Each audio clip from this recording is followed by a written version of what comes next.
warahmatullahi wabarakatuh. Kembali lagi dengan mata kuliah komputer akuntansi. Kali ini kita masih akan membahas tentang Zahir Accounting 6.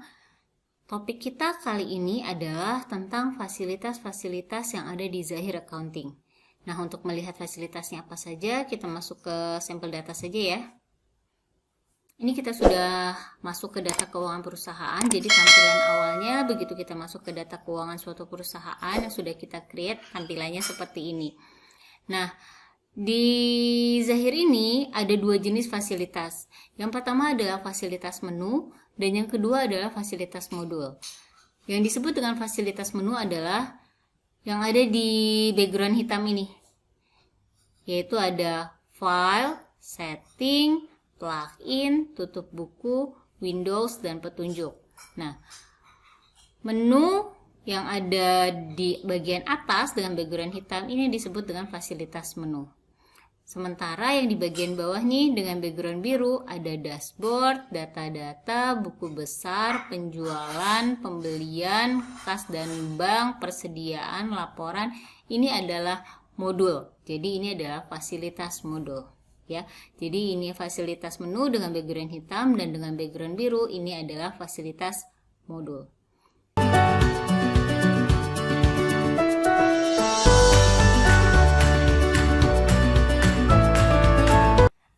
Oke, sekarang kita lihat modul yang pertama yaitu dashboard.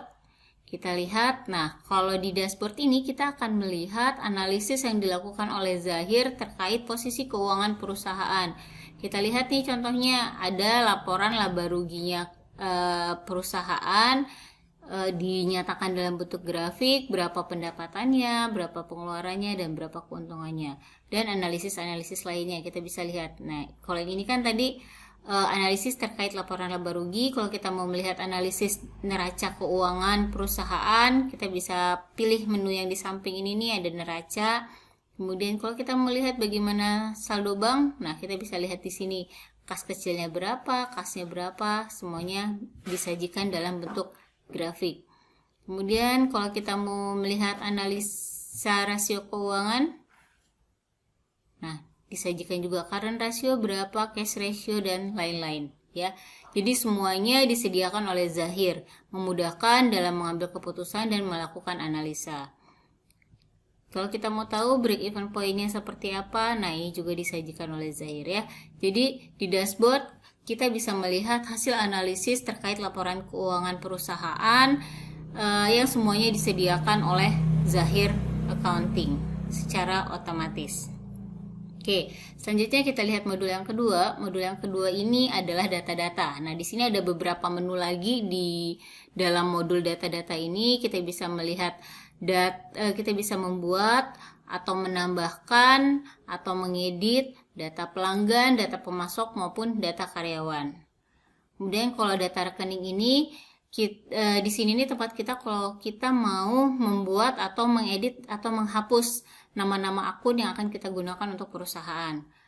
Di sini mata uang kita akan mengelola terkait mata uang yang kita gunakan untuk transaksi. Selain rupiah tentunya mungkin ada mata uang asing lainnya yang kita gunakan untuk transaksi perusahaan dan juga menentukan rate transaksinya itu kita bisa setting di sini.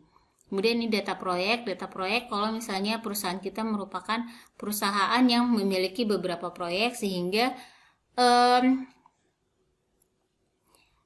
pencatatannya kita bisa membuat berdasarkan proyek-proyek tersebut sehingga otomatis nanti kita bisa melihat dari proyek A, B, C, atau D manakah proyek yang memperoleh keuntungan atau mengalami kerugian. Begitu juga dengan departemen. Jadi kita bisa mencatat pengeluaran, pemasukan itu berdasarkan departemen sehingga perusahaan bisa langsung mengetahui departemen mana yang memberikan kontribusi pendapatan paling besar dan departemen mana yang menghabiskan cost yang paling besar, misalnya seperti itu. Kemudian ini adalah data produk. Jadi di sini kita bisa menginput, menambahkan, mengedit ataupun menghapus terkait data-data persediaan barang dagangan. Jadi ini untuk perusahaan dagang ya. Kemudian satuan pengukuran, di sini kita men-setting terkait satuan ukuran, baik misalnya terkait satuan yang kita gunakan apakah pieces, apakah lusin, dan seterusnya. Ini untuk mengelola data pajak dan juga menghitungnya. Kemudian ini adalah data gudang.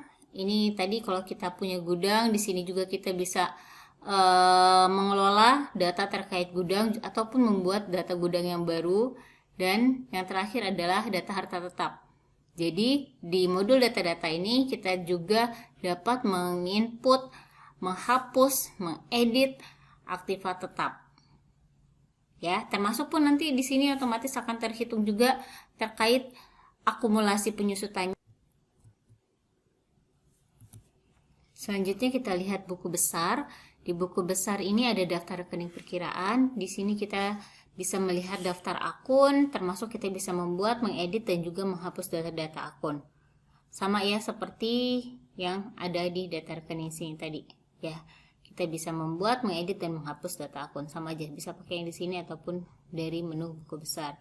Kemudian menu buku besar ini sendiri adalah tempat kita melihat saldo per kode akun. Masih ingat ya buku besar itu apa? Kumpulan atau pengelompokan akun-akun sejenis. Jadi kalau kita mau melihat rincian saldo, rincian transaksi per jenis akun, itu kita lihatnya di sini. Kemudian ada transaksi jurnal umum. Jadi di sini tempat kita untuk membuat jurnal umum. Ya, jurnal umum biasanya kita gunakan untuk transaksi-transaksi yang tidak di-cover oleh modul-modul yang ada di atasnya ini. Selanjutnya kita lihat penjualan. Di sini semua transaksi terkait penjualan tercantum di sini, semuanya diinput di modul penjualan. Mulai dari penawaran harga kepada pelanggan, kemudian membuat order penjualan, proses pengiriman barangnya, membuat invoice, kemudian mencatat piutang, pembayaran piutangnya. Kalau ada uang muka penjualan juga kita catat di sini.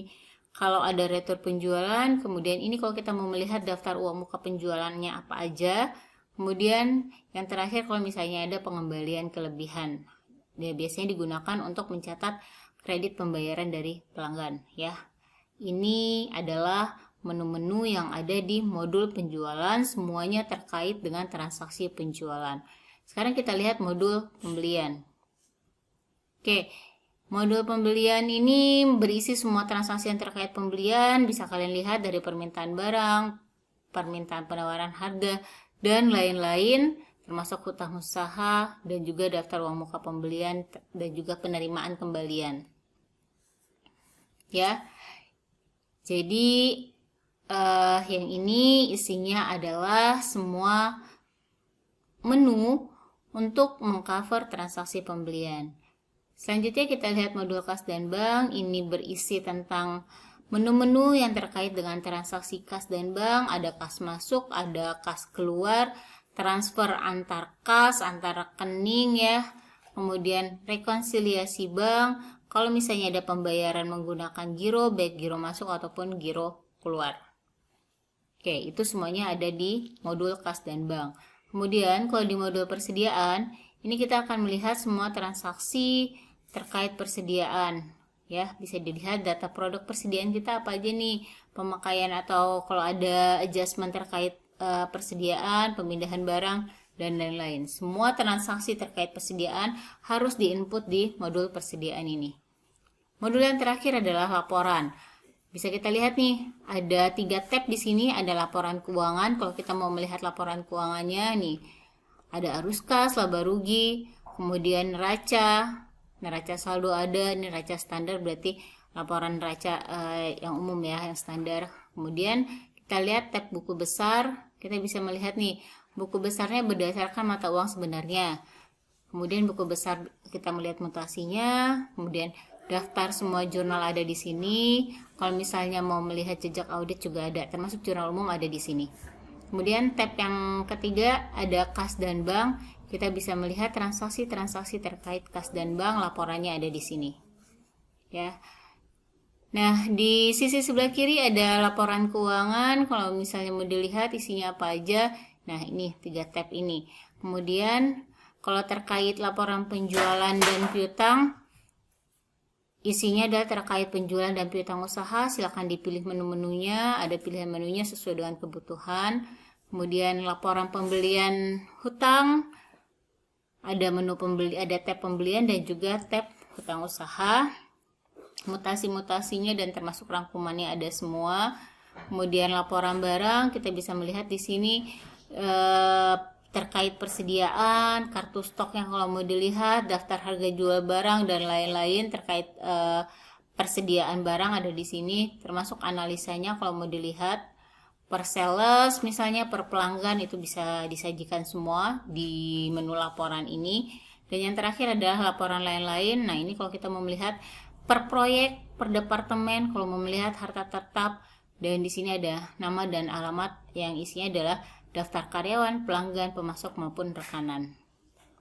Itu adalah menu-menu yang ada di fasilitas modul Zahir Accounting. Sekarang kita lihat fasilitas menu.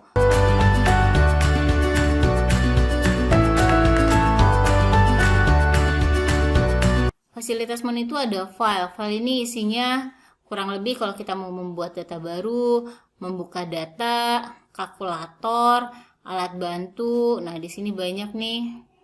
Alat bantu ada menu-menunya lagi, nanti akan kita pelajari. Kalau membuat password sehingga data keuangan perusahaan tidak bisa dimasuki oleh siapapun kecuali mereka yang mempunyai wewenang. Kemudian kalau mau men-setup informasi perusahaan, mungkin ada informasi perusahaan yang akan diupdate, ada di sini. Mau membackup data, mau mengimport data, ada di sini. Membuka file backup, broadcast data, dan kalau mau keluar bisa lewat sini. Jadi kalau mau keluar ini bisa langsung keluar, atau kalau kita cuma mau keluar dari Zahir tapi masuk ke menu utama, berarti kita pilih yang ini. Tutup data dan tampilkan menu utama. Kemudian kita lihat fasilitas menu yang kedua, yaitu setting. Di sini tempat kita mengklasifikasikan akun, menentukan akun-akun penting apa saja, menginput saldo awal, tuh ada saldo awal akun, saldo hutang usaha, dan lain-lain. Kemudian kalau kita mau menerapkan point of sales di perusahaan kita, jadi ada setup untuk staf kasir maupun sistem pembayaran, itu menunya ada di sini. Kemudian bahasa kita bisa pilih mau bahasa Indonesia atau bahasa Inggris. Setup program, nah ini ada beberapa hal yang nanti akan kita pelajari terkait setup program. Ya, ini adalah menu-menu tempat kita men-setting beberapa hal. Selanjutnya kita lihat ada plugin. Plugin ini kalau kita mau mengimport transaksi ya. Ada template-nya biasanya, kemudian kita tinggal, kalau di sini kan tadi kita menginput satu-satu nih saldo awalnya. Nah, kalau pakai import transaksi atau plugin ini, kita cukup tulis di Excel, nanti otomatis terupload di sistem Zahir. Tutup buku. Nah, nanti setiap akhir periode akunting akan melakukan proses tutup buku, baik di akhir periode tiap bulan ataupun tahunan, tergantung kebijakan perusahaan, tapi biasanya tiap bulan dilakukan tutup buku, ketika akhir tahun juga dilakukan tutup buku. Kemudian ini kalau untuk menutup semua window yang terbuka, kalau mau melihat petunjuk-petunjuk terkait Zahir bisa ada di sini, termasuk register juga ada di sini. Oke, itu adalah fasilitas yang ada di Zahir Accounting 6. Ada dua, fasilitas menu maupun fasilitas modul. Demikian pembahasan kita terkait fasilitas-fasilitas yang ada di Zahir Accounting 6 untuk dipahami secara umum terlebih dahulu, karena tiap-tiap menu dan tiap-tiap modul tadi akan kita pelajari lebih detail lagi di pertemuan-pertemuan selanjutnya selama 1 semester ini. Oke, saya akhiri pembahasan kita. Semoga bermanfaat untuk kita semua. Billahi taufiq wal hidayah. Wassalamualaikum warahmatullahi wabarakatuh.